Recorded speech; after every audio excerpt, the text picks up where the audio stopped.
Wa an Umar bin Abdul Aziz annahu taraka ma harrama Allah ta'ala annahu tarku ma harrama Allah ta'ala wa aja'u ma furida.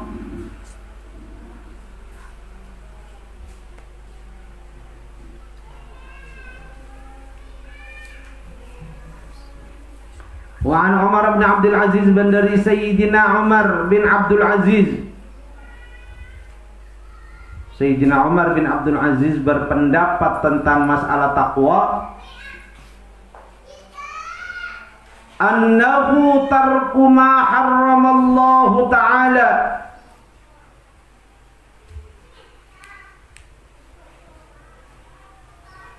annahu sa'ungkuna taqwa,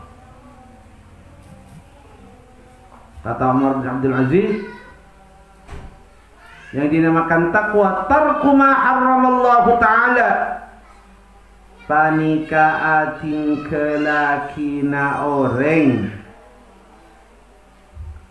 madek kapereng harramallahu ta'ala, se ngaramaki pasera Allah ta'ala.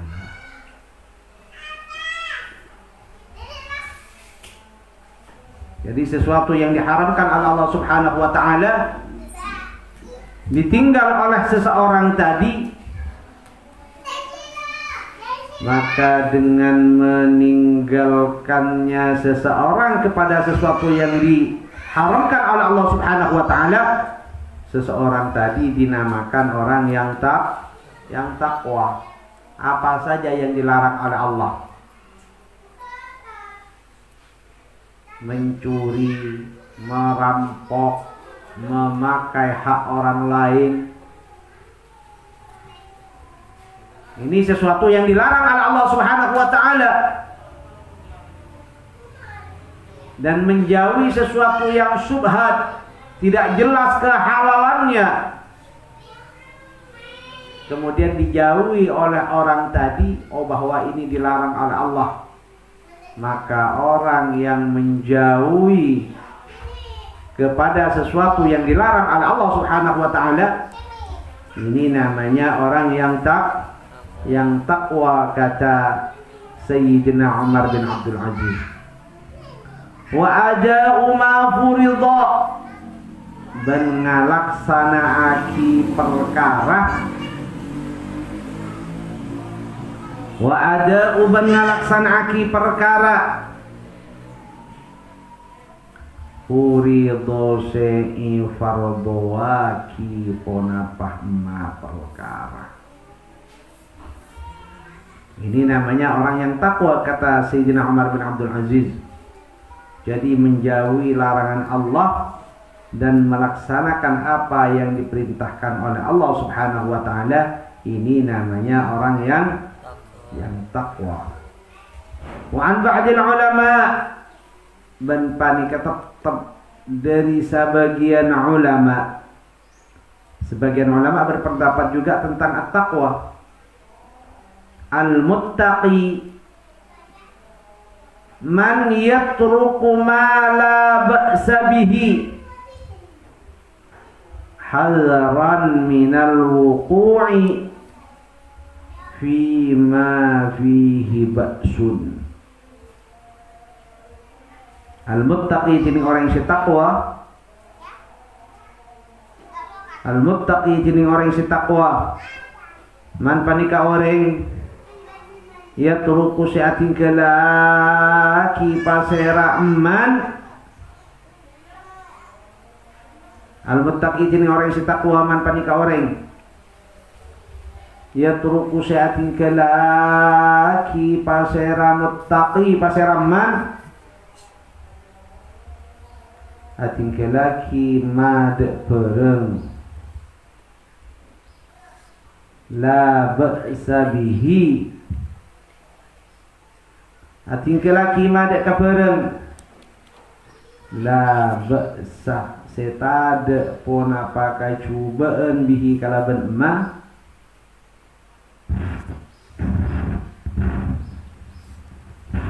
hazran karena katengatian,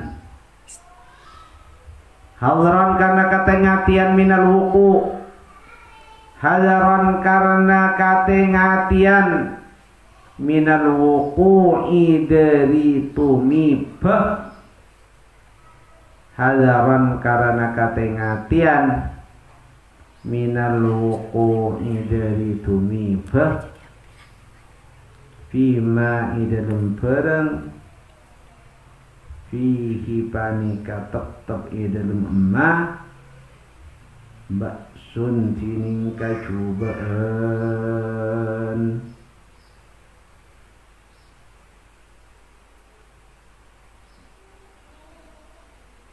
Ini kata sebagian para ulama tentang masalah takwa. Siapakah orang yang takwa? Adalah seseorang yang meninggalkan sesuatu perkara tadi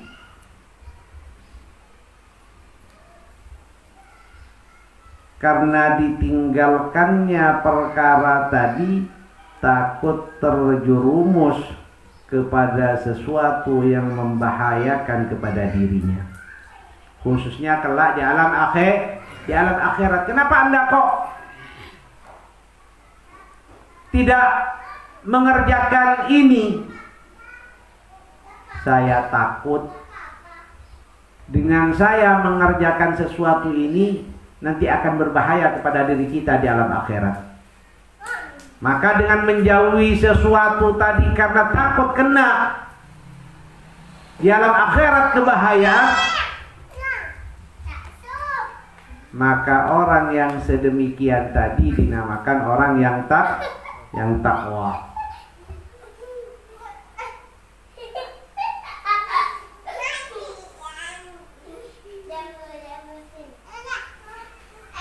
Wa an ba'dihim ban panika setengah dari sebagian ulama baina yaday taqwa khamsu uqubatin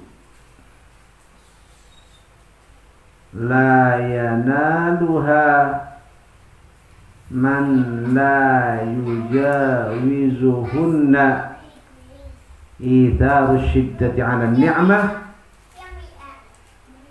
وإيثار الضعف على القوة وإيثار الذل على العزة وإيثار الجهد على الراحة وإيثار الموت على الحياة.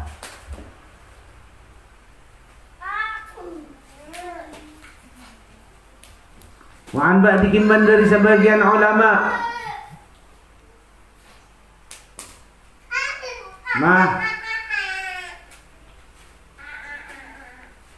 Wa'an ba'dikim dari sebagian ulama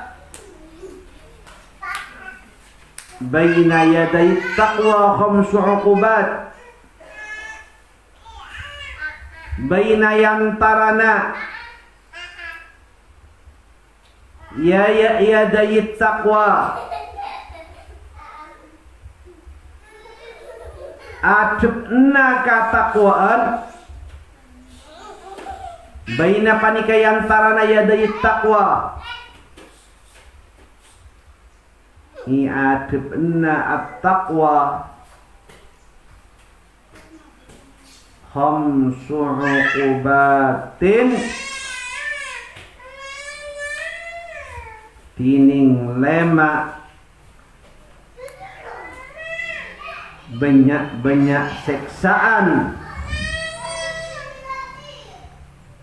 Khamsu uqubatin tining lema banyak seksaan. La yanaluha man yujawizuhunna, la yanaluha tak ngoleh had kaselema la yanaluha ta'ngolle had kaselema man pasira orang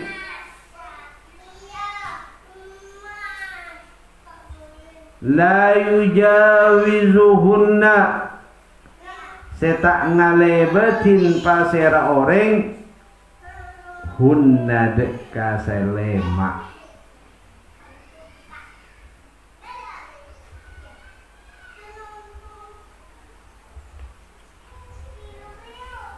Jadi bagi orang yang takwa ini harus melewati 5 perkara, yang mana 5 perkara tadi manakala dilewati oleh orang yang takwa,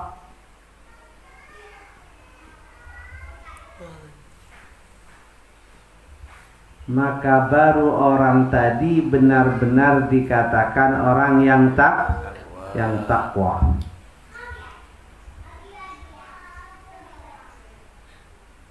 Yang pertama, izarus syiddati 'ala ni'mah.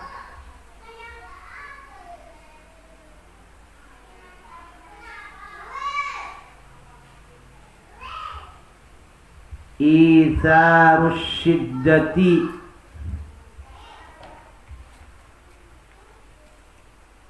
panikamala puttaka masyakkatan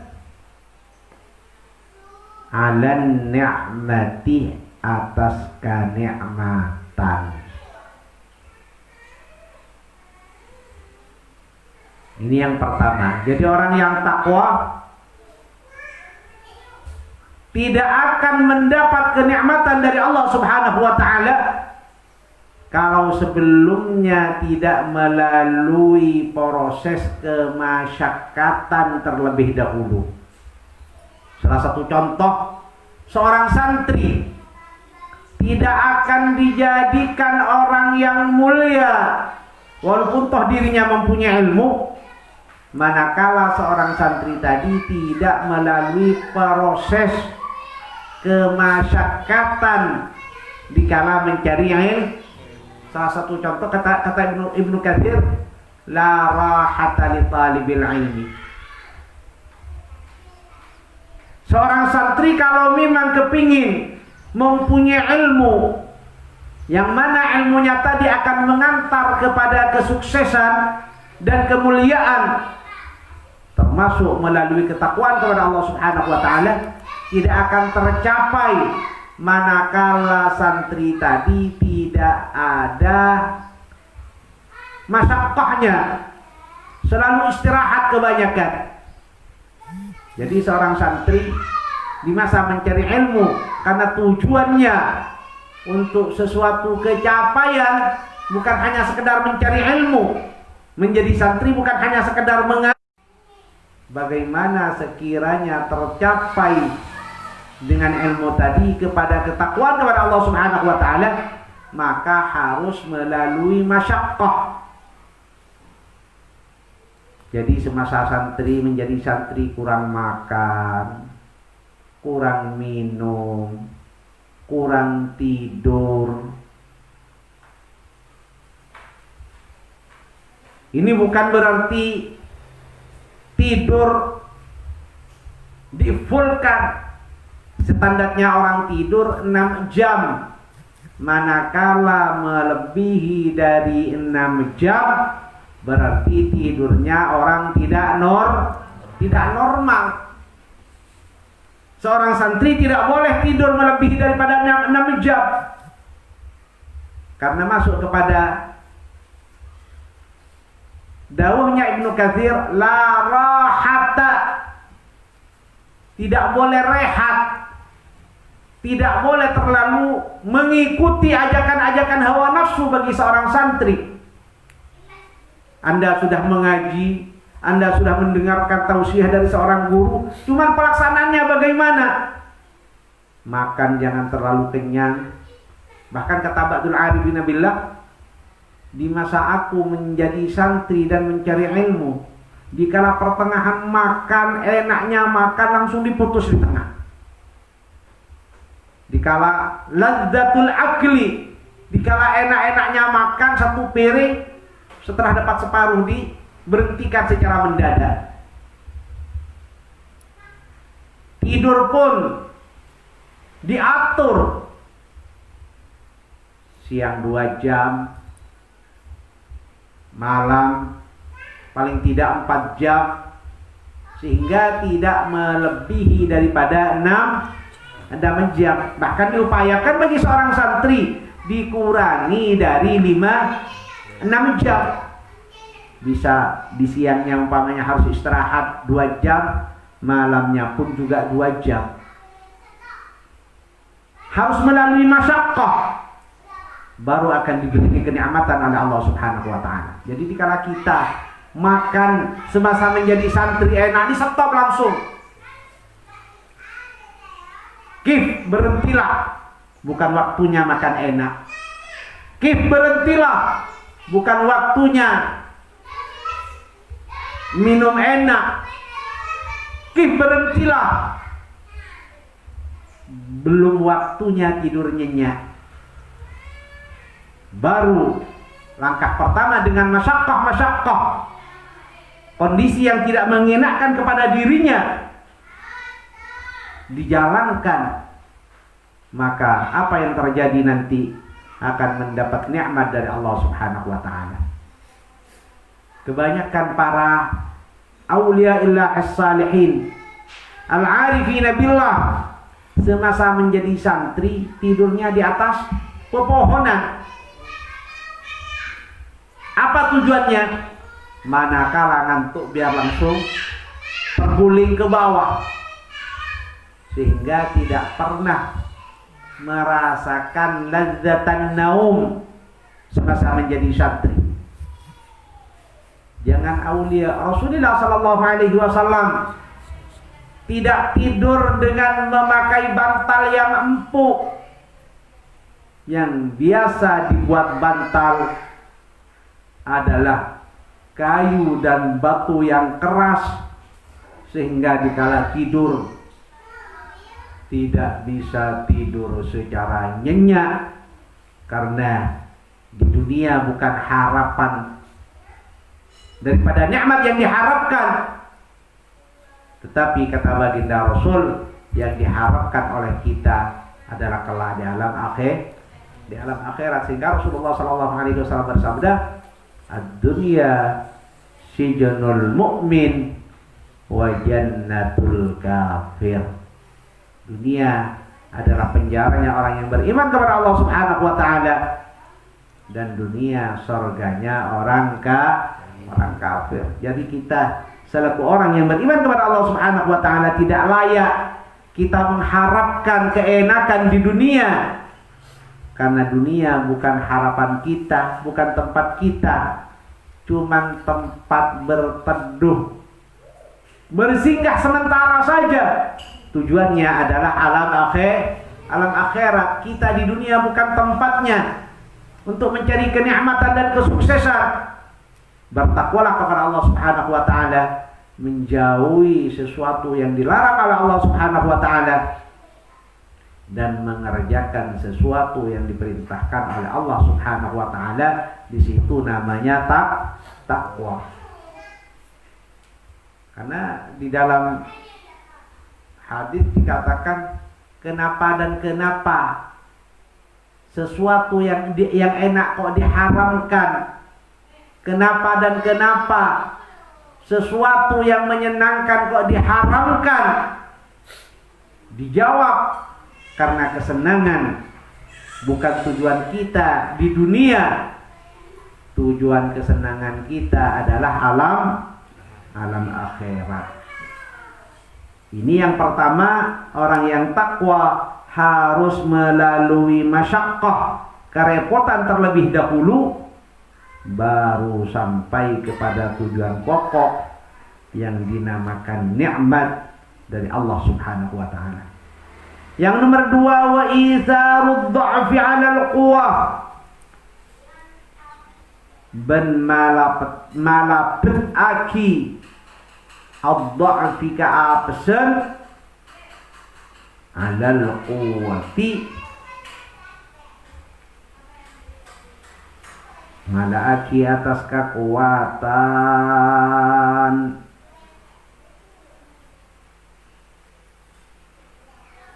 Jadi al-quwah di dunia bagi orang yang takwa bukan tujuan. Al-quwah yang diharapkan oleh orang yang takwa kepada Allah Subhanahu wa taala adalah kelak di alam akhirat. Sekarang kurang makan, kurang minum, badan selalu loyo, wajar bagi orang yang takwa karena menahan diri untuk mengikuti keinginan, ditahan sehingga menjadi orang yang lemah. Tujuannya untuk mencapai kekuatan kelak di sisi Allah Subhanahu wa taala.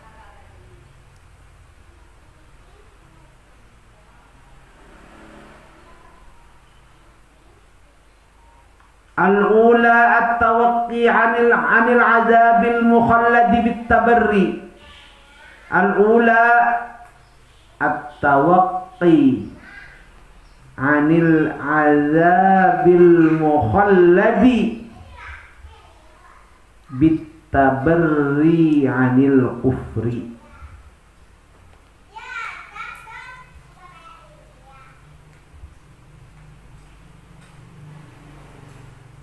Ini tugas utama bagi orang yang takwa. Al-ula ini yang pertama, at-tawaqqi panika araksa ajeg an azabil mukhalladi, dari seksaan seilang kengaki. At-tawaqqi panika araksa ajeg anil azab, dari seksaan al-mukhalladi seilang kengaki, bitabarri anil kufri, kalaben aleperaki dari kakafiran. Bitabarri kalaben aleperaki anil kufri, dari kakafiran. Ini tugas pertama bagi orang yang takwa, menjaga dirinya dari siksaan-siksaan yang akan menjadi siksaan selamanya, yang mana kalau kita kepingin dijauhkan oleh Allah Subhanahu wa ta'ala dari siksaan yang kekal dan abadi, maka harus menjauhi dari sesuatu yang akan terjerumus kepada kekafiran. Man taraka sholata muta'ammidan faqad kafara jiharan, kata baginda Rasul. Kalau sengaja, kenapa Anda kok tidak sholat? Dengan beberapa alasan kepingin tidak sholat. Baju saya kotor, sarung saya najis, saya tidak. Sebenarnya kalau memang toh tidak mendapatkan pakaian, yang penting menutupi aurat. Tidak boleh meninggalkan sholat nada ma'aqluhu zabita. Kita selaku umat manusia dengan berbentuk apapun, bahkan biar kita tidak mempunyai tuntutan kelak di alam akhirat di kala perjalanan, umpamanya dari Nurul Iman mau mengarah ke Surabaya, sedangkan kita sudah tidak bisa jemaah takdim dan sudah tidak bisa jemaah takhir, sedangkan di perjalanan tidak bisa sholat, hatta di atas kendaraan menghadap kemanapun dianjurkan untuk sholat, karena pentingnya sholat, biar tidak masuk kepada orang yang tarakas sholata muta'ammida, biar tidak masuk kepada sabda Rasul termasuk golongan orang yang meninggalkan sholat secara sengaja. Faqad kafara jihara, dicabut imannya oleh Allah Subhanahu wa taala.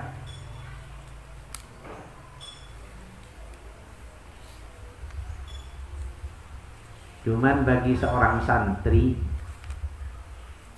sudah tahu sesudah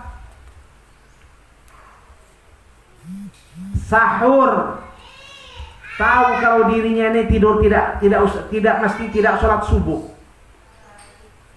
Kalau memang bentuk kesengajaan, masuk kepada hadis Rasulullah tadi, bangunnya harus membaca syahadat, jangan digampangkan.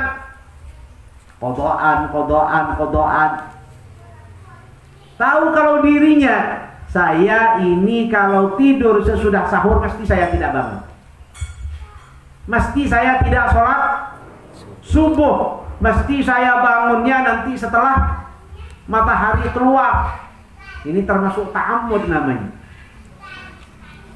Kecuali kebablasan, Anda sudah pakai alarm, ternyata alarmnya tring, tetap tidak bangun. Ini berarti bukan ta'ammud. Saya sudah waspada, saya sudah hati-hati karena saya tidak tidur sama sekali. Mula sampean tobu, tedung mulai lestari atarawih pukul sepenah kemarin. Pukul belu paling tidak, pukul sana, pukul 10, pukul 11, pukul 12, pukul situ, pukul 2 waktu ngidi ngampun sampai 6 jam. Ternyata apa yang terjadi? Karena Anda Abul Qafa, Abun Naum, si jago tidur. Kalau telok, kalau 4. Ini kampung letak beres bani. Dan sampai tidur malam-malam terawih. Kalau sana, kalau 10, kalau 11, kalau 12, kalau situ, kalau 2 standar ampun kudu ngiding kan. Karena jelas dia hanya tengah. Karena boleh sampai nanti penyakit tengah, penyakit tengah, mesti sampai kecil ke tengah. Karena ampun kenapa?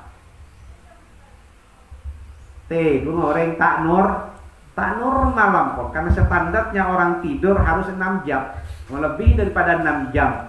Secara ilmu kedokteran, secara ilmu kesehatan, sudah bukan tidurnya orang sehat, tidurnya orang tidak sehat.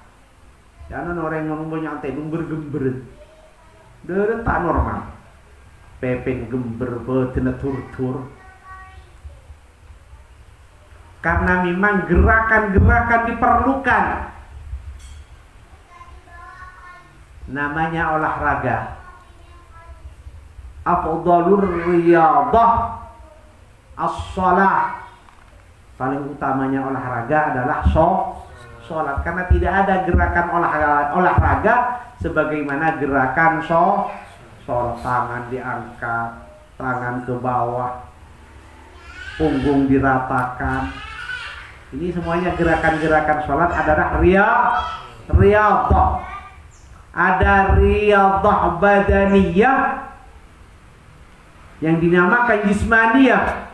Ada riyadah ruhiyah.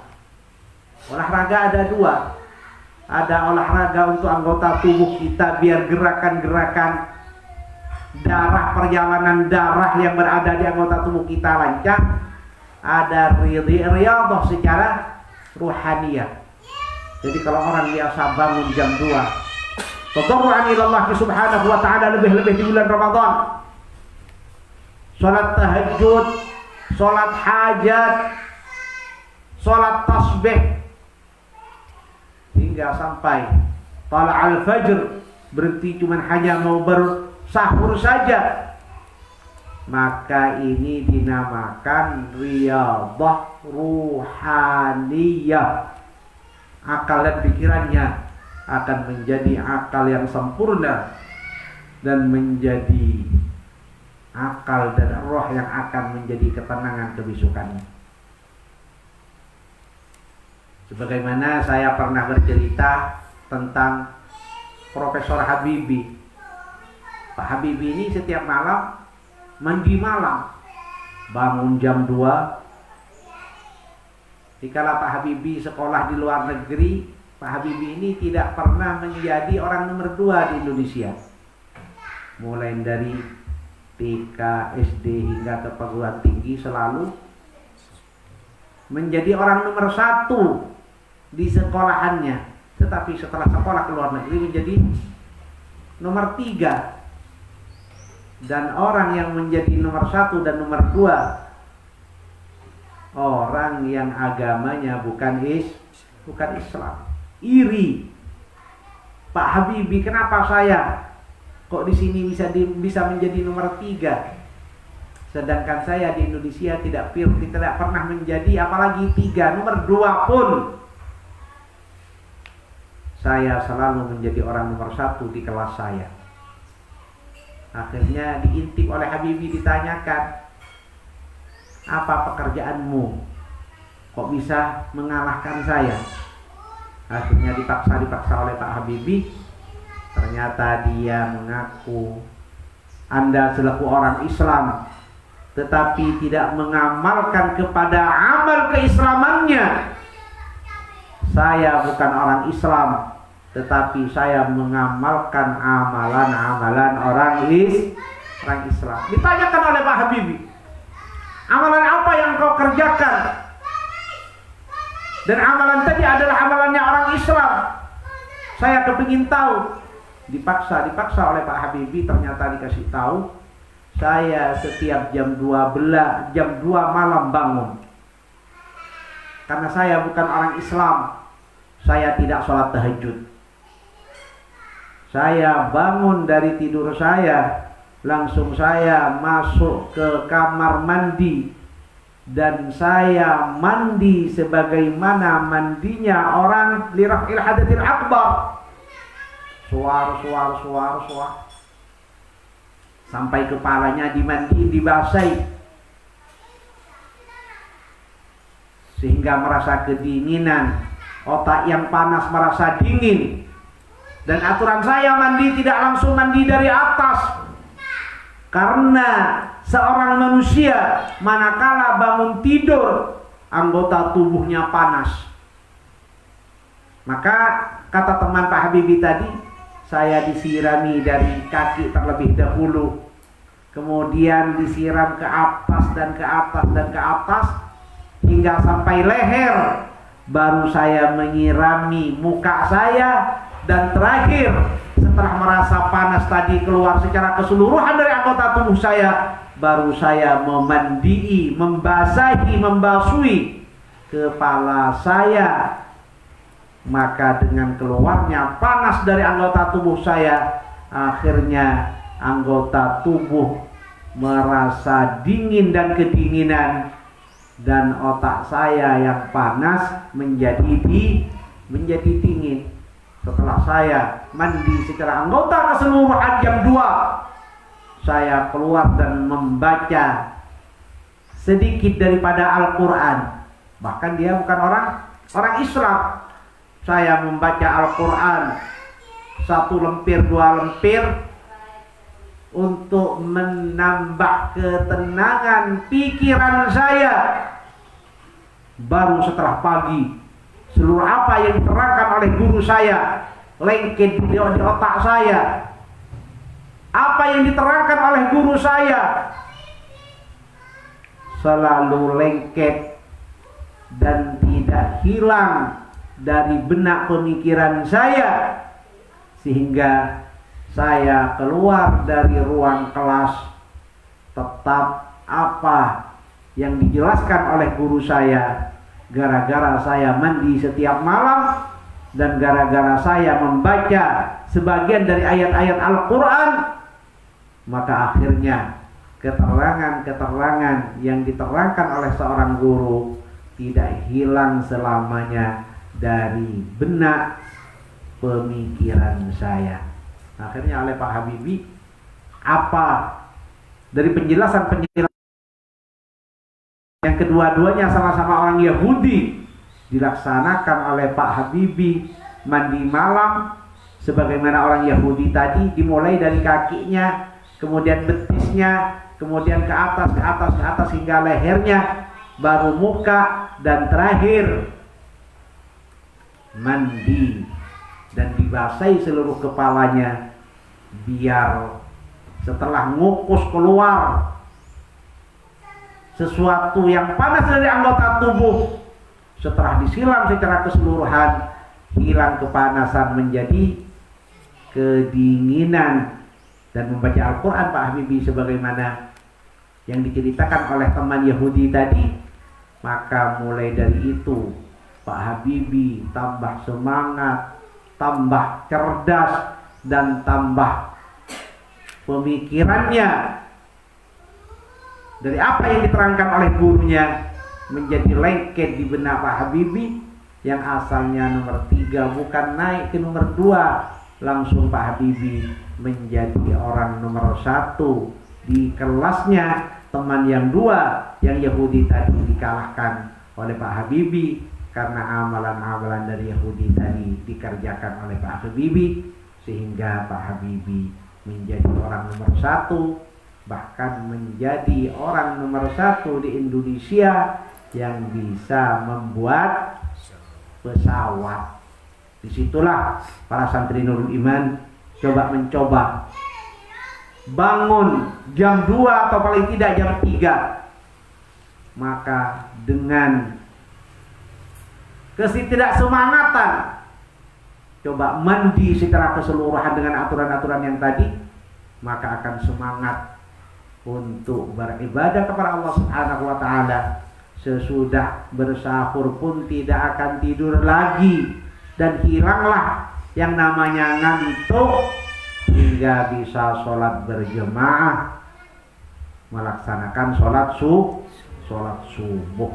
Inilah amalan-amalan yang harus kita amalkan biar kita bisa menjauhi dari siksaan yang mukhallad, yang kekal, dan kita bisa dijauhkan oleh Allah Subhanahu wa taala dari perkara yang akan menimbulkan kekafiran. Wa alaihi qauluhu ta'ala, wa alaihi ban atas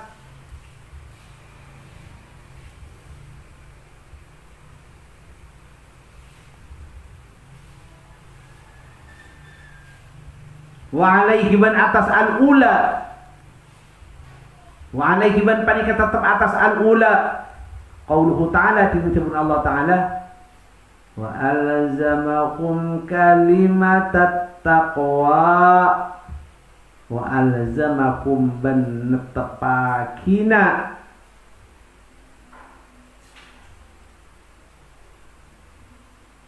hum pasera orang setakwa netepakina kalimatat taqwa, de kalimah ketakwaan. Ini anjuran dari Allah Subhanahu wa taala. Kita dianjurkan untuk selalu menekuni kalimat taqwa. Paling tidak kata tadi, menjauhi sesuatu yang dilarang oleh Allah Subhanahu wa taala dan mengerjakan apa yang diperintahkan oleh Allah Subhanahu wa taala. Ini termasuk menetapkan, mengamalkan kepada kalimat taqwa. Watsani at-tajannubu an kulli ma yu'zamu min fi'lin aw tarqin hatta sarair inda qaumin. Wa huwa al-muta'arifu bit-taqwa fi syar'i. Wa tsaniyatu badini nomor 2, bagi orang yang takwa, at-tajannubu panika ajawaki, at-tajannubu panika ajawaki ang kulli ma di sapan-sapan barang yu'zamu sa'ibi tongtu sapanapamma. Jadi menjauhi sesuatu yang memang manakala mengerjakan sesuatu tadi dianggap dosa oleh syariat Allah Subhanahu wa taala. Dengan menjauhkan kepada sesuatu yang dianggap dosa tadi sudah dinamakan takwa. Min fi'lin dari kelakuan au tarkin atau berarti kelaki hatta sagair sanajan banyak dosa kini hatta sagair hatta sampai as-sagair banyak dosa kini. Jadi walaupun dosa kecil, kalau memang diulang-ulang menjadi dosa besar, dijauhi dari seseorang perkara tadi, maka termasuk kepada golongan orang yang takwa. Hatta sagair inda qaumin, hatta sampai sagair banyak dosa sekali inda qaumin mungku kaum. Wa huwa al-muta'arifu bit taqwa fi syar'i.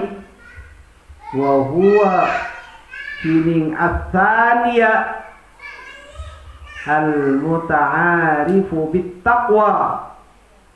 Panika orang seikau ningin kalaban takwa fi syar'i di dalam syara. Jadi orang yang menjauhi sesuatu yang akan menimbulkan dosa, walaupun toh dosa kecil, dijauhi oleh seseorang tadi, ini masuk kepada golongan orang yang takwa. Wa huwa al-ma'na bi qoulihi ta'ala wa huwa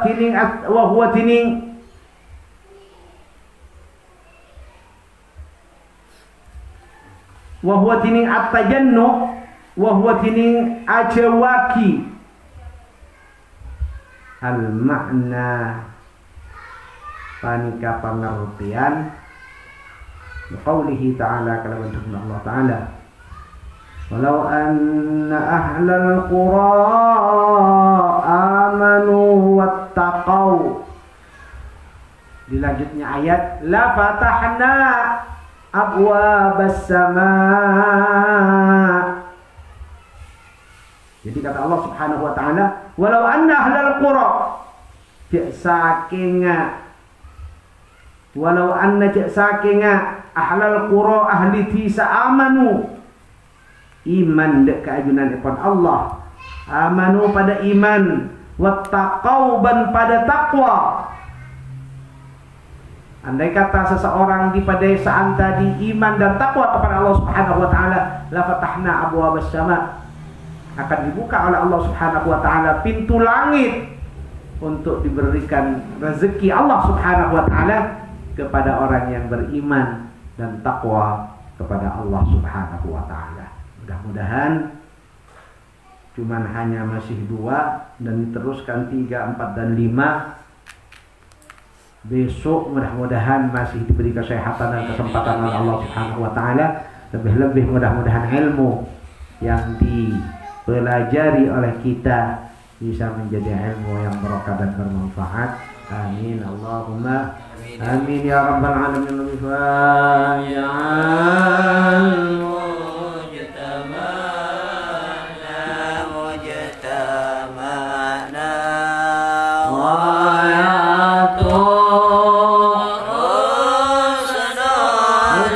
Yeah.